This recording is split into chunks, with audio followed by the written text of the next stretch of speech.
Hai guys, bertemu lagi dengan Miss Adelia dan mata kuliah perpajakan 1. Nah, dalam pertemuan kali ini kita akan membahas tentang materi tentang pajak penghasilan. Kemarin kita sudah membahas secara spesifik tentang PPh pasal 21. Nah, sekarang di pertemuan kali ini kita akan membahas tentang PPh pot-put atau PPh pemotongan dan juga pemungutan. Apa itu penjelasannya? Untuk penjelasan lebih lanjut, silakan saksikan video yang berikut ini. PPh pot-put. Oke, jadi apa sebenarnya yang dimaksud dengan pot-put? Kita mengenal istilah pot itu, pot-put itu sebagai withholding tax atau cicilan pajak penghasilan. Nah, pot-put itu merupakan suatu singkatan. Pot itu adalah pemotongan dan juga put itu adalah pemungutan. Jadi disingkat pot-put itu kalau di luar negeri biasa dikenal sebagai withholding tax. Kalau di Indonesia bahasa gampangnya pot-put itu adalah cicilan pajak penghasilan. Tuh.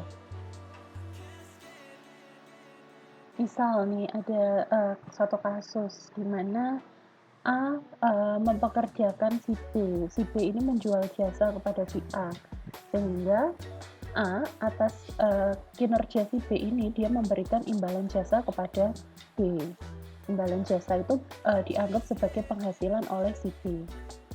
Nah, PPh Potput itu adalah suatu mekanisme pembayaran pajak yang dilakukan oleh pihak A atas penghasilan yang diterima oleh B. Jadi kalau biasanya ada satu sistem perpajakan di Indonesia di mana yang menerima itu adalah yang menyetorkan. Tapi kalau di Potput ini adalah pihak yang membayarkan atau yang menyetorkan pajaknya adalah pihak yang memberikan penghasilan itu.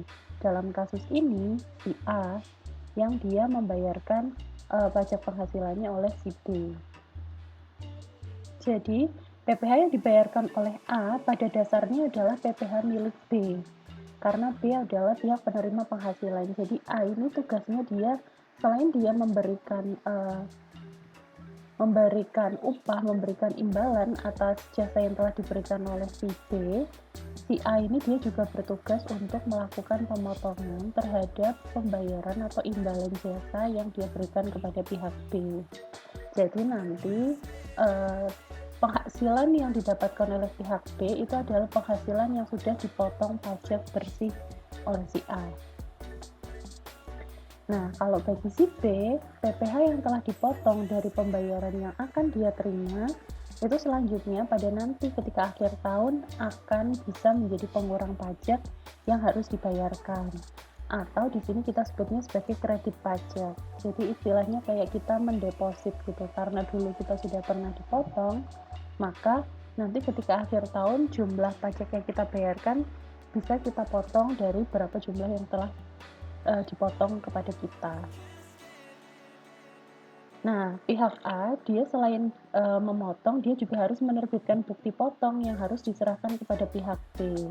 Selain itu, si pihak A juga harus melaporkan SPT tahunannya bahwa dia telah memotong siapa saja. Itu sekilas case study tentang PPh Potput. Pemotongan. Apa yang dimaksud dengan pemotongan? Tadi kita sudah saksikan ilustrasinya. Jadi yang dimaksud dengan pemotongan itu adalah ketika kita memotong penghasilan orang lain. Nah, kapan dipotongnya? Dipotong pada saat telah ada penghasilan.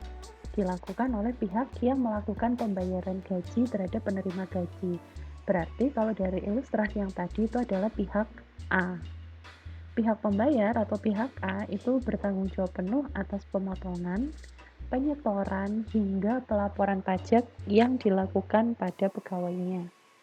Jadi, kalau kita simpulkan secara sederhana, pemotongan ini dia nanti akan mengurangi jumlah gaji atau jumlah pembayaran yang diterima oleh pihak yang menerima atau pihak pegawai. Sementara kalau pemungutan, itu dia dipungut atas biaya, bisa contohnya adalah biaya pembelian. Merupakan kegiatan memungut sejumlah pajak yang terutang atas suatu transaksi. Dan pemungutan ini akan menambah besarnya jumlah pembayaran atas perolehan barang. Secara lebih sederhana, pemungutan ini akan menambah besarnya jumlah nominal yang harus dibayarkan atas suatu transaksi. Misal kalau kita, beli baju terus kita kena PPN. Nah, itu dia PPN juga termasuk ke dalam, pemungutan. Nah, ini kalau kita bikinkan bagan, apa sih perbedaan antara pemotongan dan juga pemungutan? Kalau pemotongan itu mengurangi pembayaran atau jumlah yang akan diterima, sedangkan kalau pemungutan itu dia menambah jumlah tagihan yang seharusnya diterima. Kalau pemotongan itu dilakukan oleh pihak yang memberi penghasilan. Kalau pemungutan dilakukan oleh penerima penghasilan, jadi yang menerima pembayaran. Dalam kondisi tertentu dilakukan oleh pemberi penghasilan. Contoh pemungutan PPh pasal 22 oleh bendaharawan pemerintah. Jadi di sini memang ada pengecualian ya. Kalau misalkan ada transaksi jual beli yang berhubungan sama instansi pemerintah. Nah, di instansi pemerintah itu kan dia punya bendaharawan. Jadi maksudnya gimana? Pajak itu kan kita menyetorkan kepada negara. Nah, pemerintahan itu adalah milik negara. Masa misalkan pemerintahan itu dia membayarkan pajak untuk pemerintahan, dipotong untuk pemerintahan. Jadi di sini itu dia ada namanya bendaharawan pemerintah. Jadi kalau misal kita nanti ada transaksi misal jual beli komputer kepada instansi pemerintah seperti itu. Nah, pihak yang menjual komputer itu dia tidak akan menyetorkan pajaknya si instansi itu tadi, melainkan kalau ada transaksi dengan instansi pemerintah yang menyetorkan pajaknya adalah pihak bendaharawan pemerintah. Itu pengecualian. Nah, jenis pajak yang ada di pemungutan itu ada di pasal 4 ayat 2, pasal 21, 26, 23, 26. Sedangkan untuk pemungutan, dia bisa PPN, pajak pertambahan nilai, PPN BM, barang mewah, dan juga PPh pasal 22. Nah, PPh pasal 22 itu tadi yang bendaharawan pemerintah. Pemotongan nih, misal ada contoh kasus ya, PTA membayar jaskon, jasa konstruksi, merupakan jasa kena pajak kepada PTB sebesar 10 juta rupiah. Atas pembayaran tersebut, PTA wajib memotong PPh pasal 23 atas jasa konstruksi. Besarnya 2% dari jasa yang diberikan, 10 juta, sehingga 2%-nya dari 10 juta adalah 200.000. Nah, 200.000 ini merupakan PPh pasal 23 yang akan dipotong PTA kepada PTB.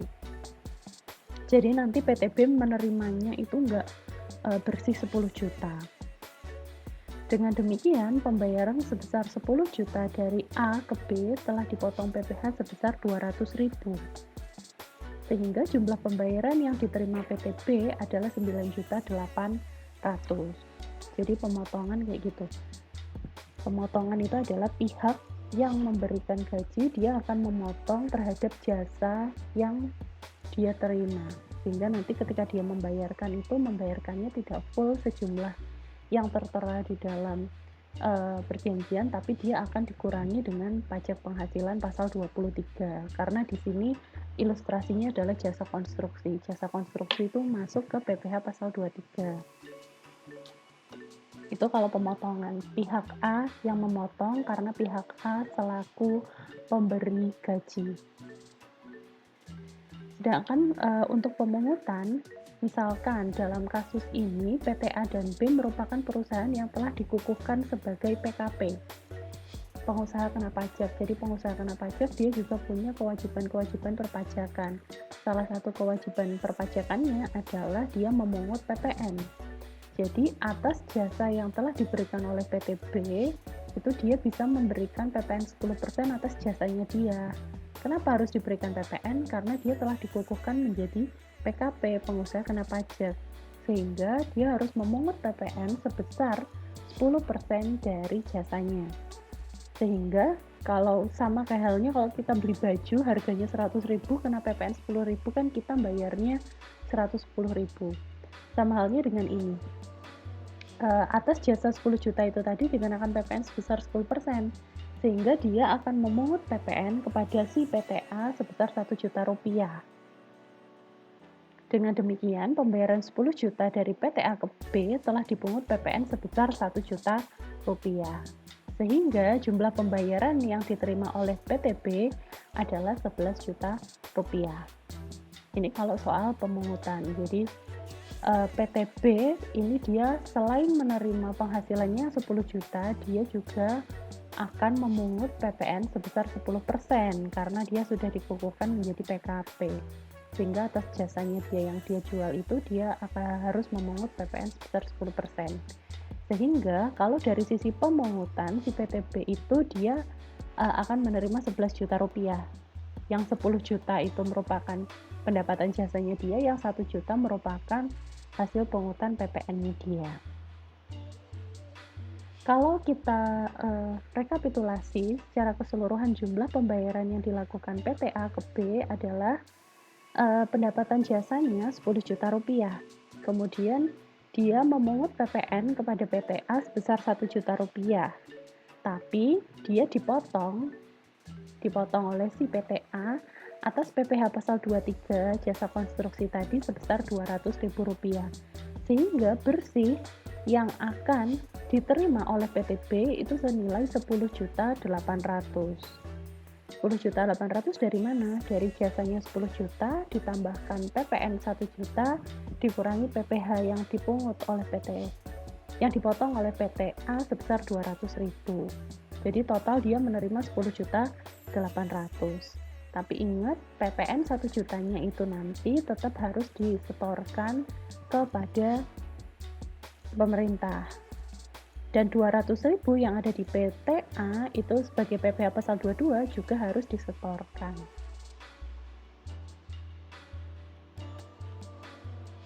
Nah, ini kalau kita buatkan bagan tentang PPh.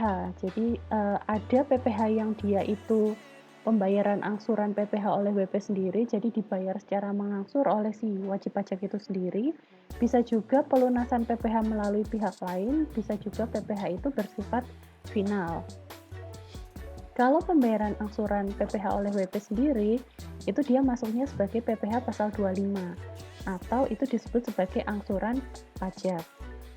Nah, angsuran pajak itu kalau misalkan seseorang dia atas pajak penghasilannya dikenakan 1 tahun langsung dibayarkan full pada akhir tahun, maka dia akan merasa keberatan.